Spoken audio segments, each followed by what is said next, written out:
In 2016, she was awarded the L'Oreal UNESCO Sub-Saharan Africa Award. This year, she was recognized at its International Rising Talent. I'm talking about Dr. Stephanie Fanucchi, a CSIR senior researcher who's joining us today to tell us about her experience at this program. Welcome to the show, Stephanie. Thank you. So what does being recognized at this prestigious event mean for your career? Receiving an award like this is so amazing because I think it demonstrates to the grant agencies, to the investors, the funders, that it's very important to do this kind of work and that they should continue funding it. Tell us about this research that you're working on. So my research at the moment focuses on studying inflammation. And inflammation is essentially your body's protective response to injury or infection. So, for instance, when you cut yourself or you injure yourself and you have that red swelling, what you're seeing there is inflammation. It's the immune system trying to fight that infection and heal the wound. And what we're realizing more and more is that many diseases have an inflammatory basis. So cancers, autoimmune disease, such as Crohn's disease, which is an inflammatory condition of the gut, and even sepsis. So sepsis is the uncontrolled activation of the immune system. And it kills the majority of patients in ICUs worldwide. So what does that tell us? It means in many cases when we try to treat inflammation, we're unsuccessful. So we need to get a very detailed understanding of inflammation so that we can, one, refine our current therapies, and two, come up with new therapies. And that's really what my work focuses on. How is your research attempting to regulate this inflammation? So inflammation is, we say it's a double-edged sword. So you need it to, clear infection for the wound healing. But if it's not tightly regulated, it leads to all these different diseases. So it's trying to find a balance, to not completely eliminate the inflammation, but just turn it down slightly.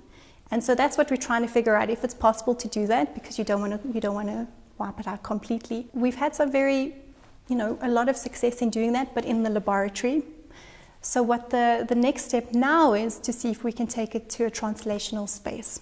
So my research falls under this amazing initiative, which is called the BTRI, which stands for the Biomedical and Translational Research Initiative. And this is such an amazing initiative because it takes the basic fundamental research that we're doing, so my project as well as other projects in the lab, and puts it in a translational space. And this is something that's very difficult to do as a scientist, but it's very important. And so we're working with a commercial partner who's going to help try to take some of the ideas that we've been developing in this inflammation and see if we can test them in preclinical settings. How do you foresee this research making an impact on the lives of ordinary people? We are in an era now of personalized medicine, which is really the ability to tailor treatment to you. And I think that's where we hope to take this kind of research, because there's so many different types of cancers, so many different types of autoimmune disease, and everyone has a different genetic background. So I really think we should be considering all of these things. Tell us about the role that women play in science. What is your take on it? So I think women have a very important role in science. We have a unique voice, and this deserves to be heard. I think when you are tackling a very difficult research question, you need a diverse research team.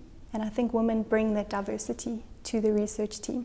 What does the future hold for you? I love my research, I love what I do, and what I hope is that I can continue doing this research and hopefully start my own research group and potentially my own biotech company so that I can really focus on my own research and take it to the next level. Thank you for joining us today. Thank you very much. And that's how we wrap up today's edition of CSIR Connect. Have a fantastic day.